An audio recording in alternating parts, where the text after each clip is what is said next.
네, 여러분 반갑습니다. 말씀드렸던 것처럼 원래는 오늘 기자회견 예정이 되어 있는데 잘생겼다! 지금 오후 너무 늦은 시간이고 이 기자회견인지 연설인지 경계가 애매하기 때문에 기자회견을 생략하고 그냥 말씀을 몇 마디 드리도록 하겠습니다. 마이크 잡고 오세요. 군산 시민 여러분, 군산 시민 여러분, 4월 10일은 무슨 날? 무슨 날? 4월 10일 심판의 날에 우리가 이 나라의 주인이라는 것을 확실하게 보여줄 준비 되셨습니까? 행동하지 않으면 악의 편이다. 현상을 방치하는 것은 기득권을 편드는 것입니다. 외면하는 것은 곧 기득권자들을 편드는 것이기 때문에 반드시 참여해서 투표하고 주변 분들 절대 포기하지 못하게 해서 이 나라 주인이 바로 우리 자신이라는 것을, 주인을 배반하는 권력자들이 어떤 말로를 보게 되는지를 확실하게 증명합시다, 여러분.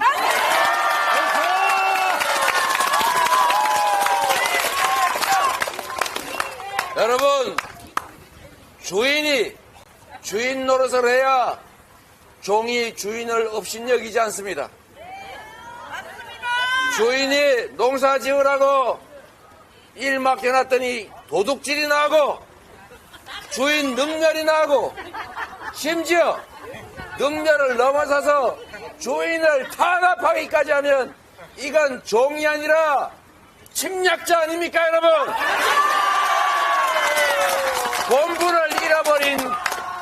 본분을 잃어버린 일꾼들은 해고해야 마땅합니다. 그렇지 않습니까?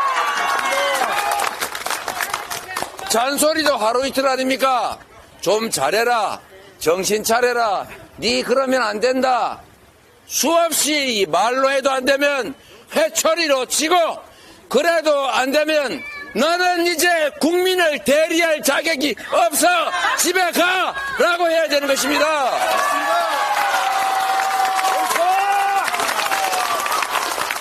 여러분, 이 나라 주인이 얼마나 고통스럽습니까?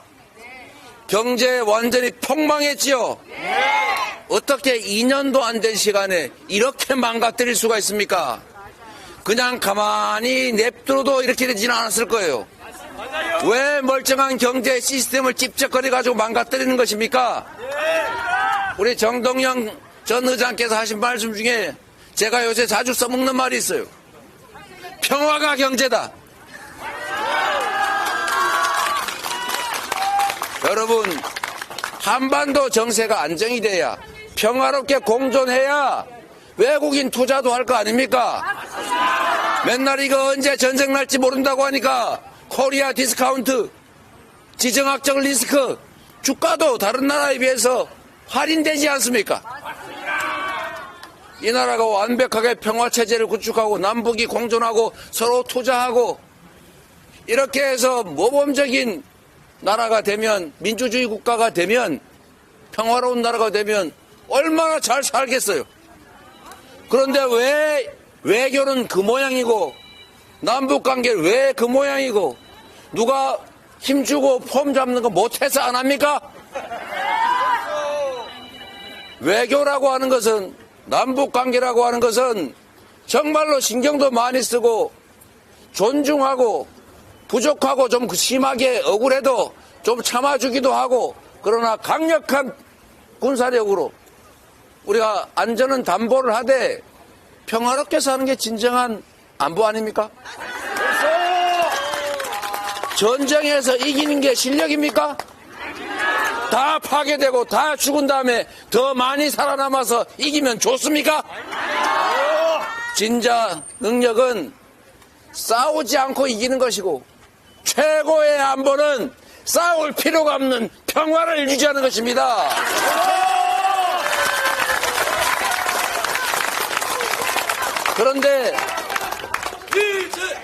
그런데 매일 하는 말이 말폭탄이고 대화 노력은 아예 하지도 않고 점점 강대강으로 부딪혀가는 게 기분은 좋을지 모르지만 결국 지금 나타난 현상은 미국 조야에서조차 대한민국 한반도 저거 전쟁 날 가능성이 높다. 심지어 핵전쟁 위험이 있다라고 공개 경고를 하는데 이 나라에 투자할 기업이 대체 어디 있겠습니까?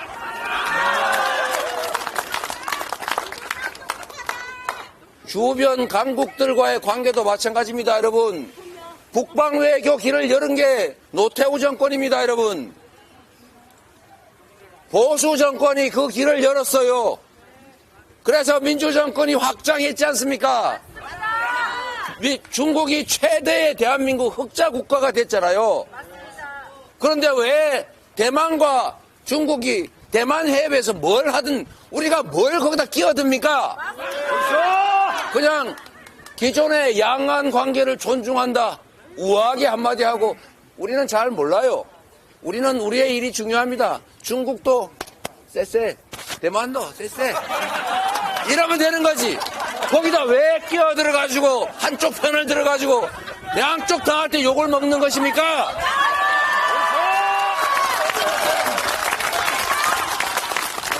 그러니 중국하고 적대화돼가지고 수출기업들의 수출길은 막히고 반한 감정 때문에 물건을 사질 않아요. 그래서 결국은 최대의 적자 국가가 되고 말았지 않습니까? 대체 누구를 위해서 이렇게 만든 것입니까? 중국하고 그렇게 척을 지는 사이에 미국은 중국하고 관계를 뒤로는 개선해가지고 서로 투자하고 서로 협력해서 서로 이익 챙기고 있잖아요. 우리만 중간에 끼어서 대체 이게 무슨 짓을 한 겁니까? 러시아는 어떻습니까? 왜 우크라이나 전쟁에 우리가 끼어듭니까?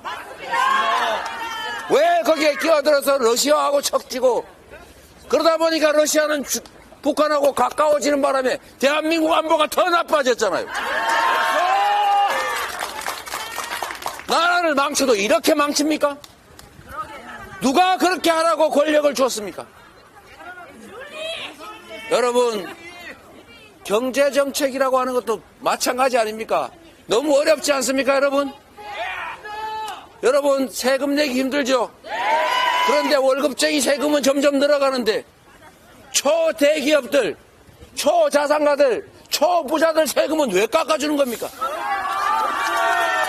그게 경제에 도움이 됩니까? 지금 대기업들이 돈이 없어 투자를 못합니까? 미래가 불확실하니까 아리백 그것도 안 돼가지고 재생에너지가 없으니까 국내 생산기지를 해외로 다 빼돌려야 되는데 경제가 살겠습니까, 여러분? 여러분, 지금 제가 가게 다녀보면 손님이 없어요. 1,000조 원 뿌려가지고 이거 해주겠다 저거 해주겠다고 온 동네 대통령이 돌아다니면서 약속하고 있습니다. 이거 불법 관건 선거 아닙니까? 아니 뭐 하라고 해요. 1,000조 원은 어디 있습니까? 1,000조 원 있으면 그런 데 쓰지 말고 코로나 때 우리 13조 원 가지고 6개월 동안 온 동네 골목이 화랑이었어요.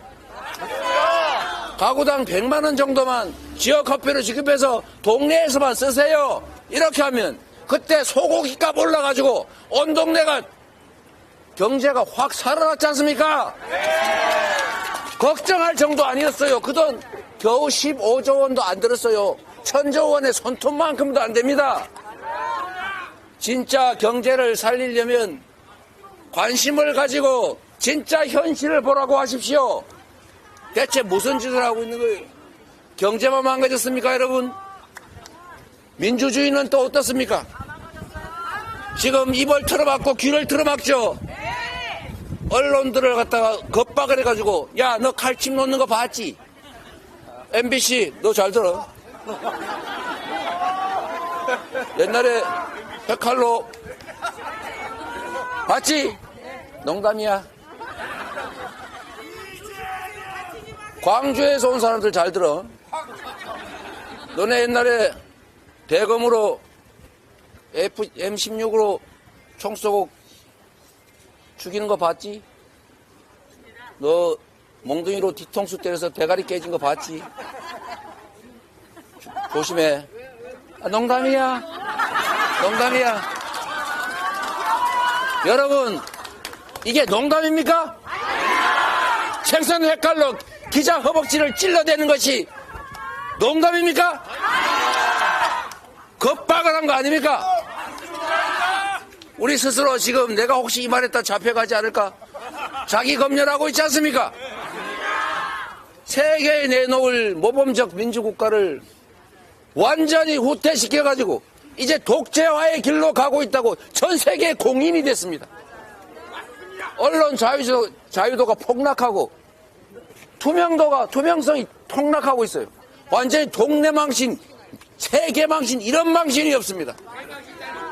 국격을 훼손하고 나라 망신을 시키는 거, 이게 도대체 대통령이 할 일입니까? 무지하고 무능하면 좀 가만히 있기나 하라고 하십시오. 여러분, 그런데 여러분, 가만히 있지를 않습니다. 가만히 있지를 않아요. 움직일 때마다 사고입니다. 나라가 망하고 있어요. 그래서 여러분, 결론은 뭐냐? 우리가 눈 시퍼렇게 뜨고 너희들을 지켜보고 있다. 주인을 배반하는 것을 우리는 용납할 수 없다. 우리는 주인에게 불충하는 그대들을 계속 쓸 생각이 없다. 그대들은 이제 일꾼으로서, 주권자의 대리인으로서의 자격을 잃었으니 이제 너는 해고다. 너는 집에 가라 라고 말해야 합니다.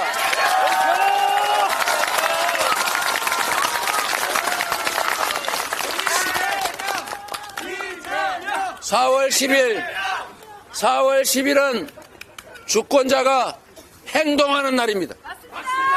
4월 10일은 이 나라가 군산 시민 여러분의, 대한민국 국민의 나라임을 증명하는 날입니다. 4월 10일은 잘한 자들에게는 상을, 못한 자들에게는 벌을 주는 날입니다. 그렇지 않습니까? 확실하게 심판해서 지난 2년간의 윤석열 정권의 폭정에 대해서 확실하게 책임을 묻고 이 역주행을 여기서 멈추고 이제 다시 세계 속의 대한민국으로, 다시 선진국으로, 다시 모범적인 민주국가로 새 출발을 시작할 때 아니겠습니까?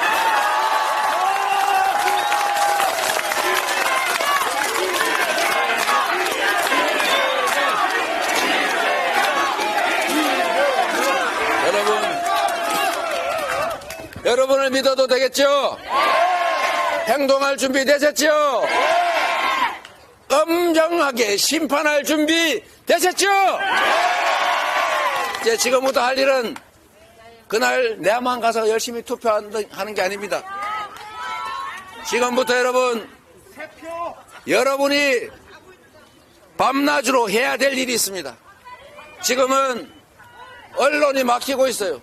말씀하신 것처럼 바까리 해야 됩니다. 혹시 잘못된 정보에 휘둘리는 분들이 있으면 바로 잡아줘야 됩니다. 카톡 열심히 해서 제대로 된 정보를 알려줘야 합니다. 인터넷 포털에 들어가 기사를 보면 그냥 보고 나오지 말고 손가락이라도 한번 더 눌러주세요. 좋아요를 하든지 싫어요를 하든지 해주세요. 그게 바로 실천입니다. 댓글이라도 하나 쓰고 커뮤니티에 글도 하나 올리고 개모임 카톡방에 얘 이러면 되겠니 우리가? 라고도 한번 해줘야 되는 것입니다. 여러분, 작은 실천이 모여서 역사를 만드는 것입니다. 민주공화국의 한 표는 모든 사람이 똑같이 가지고 있습니다. 왕이 되고자 하는, 통치자가 되고자 하는 그들조차도 한 표일 뿐이고, 못 배우고 못 가졌지만 우리들 스스로도 한 표씩입니다. 그렇지 않습니까? 민주공화국에는 표의 숫자가 운명을 결정합니다. 그런데 여러분, 왜 참으로 안타깝게도 언제나 우리가 위임한 권력은 다수의 서민들, 국민들을 위해서 작동하지 않고 왜 소수의 기득권자들만을 위해서 작동을 할까요? 왜 권력은 그들을 향해서 작동할까요? 왜 부자들만 편들까요? 이유는 단순합니다. 우리가 포기하기 때문에 그렇습니다. 대한민국 국민의 4분의 1은 대통령 선거도 참여하지 않습니다. 대한민국 국민의 3분의 1은 국회의원 선거에도 참여하지 않습니다. 대한민국 국민의 절반은 지방자치단체장 선거에도 참여하지 않습니다. 참여하지 않는 분들이 실제로는 중립이 아니라 기득권을 편드는 것이기 때문에 그렇습니다. 편들고 싶지 않지만 이 참혹한 현실이 정말로 화가 나서 포기하는 것이지만 결과는 포기가 바로 우리를 옥죄고 고통주는 그 기득권자를 편드는 결과가 되어버리더라 그 말입니다, 여러분. 그래서 여러분 스스로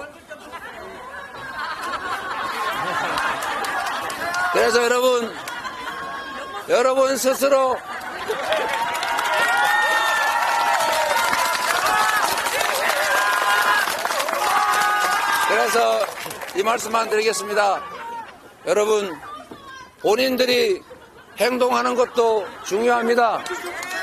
그러나 더 중요한 것은 우리의 이웃들이, 우리의 친지들이 포기하지 않게 하는 것입니다.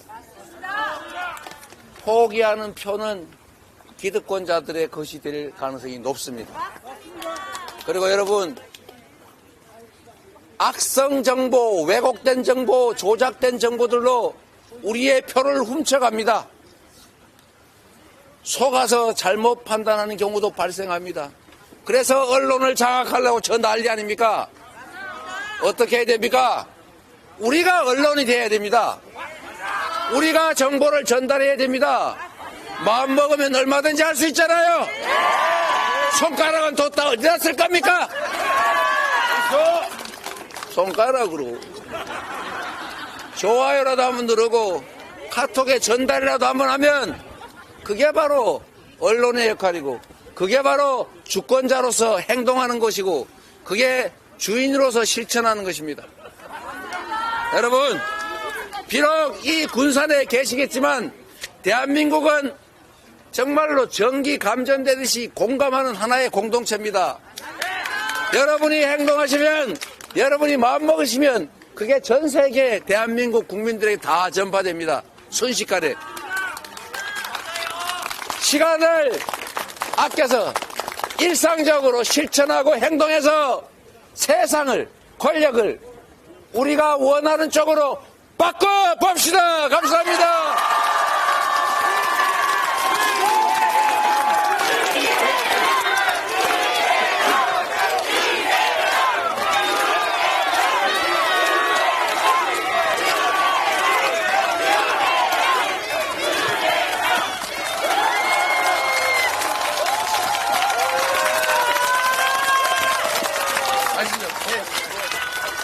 네, 고맙습니다. 여러분들.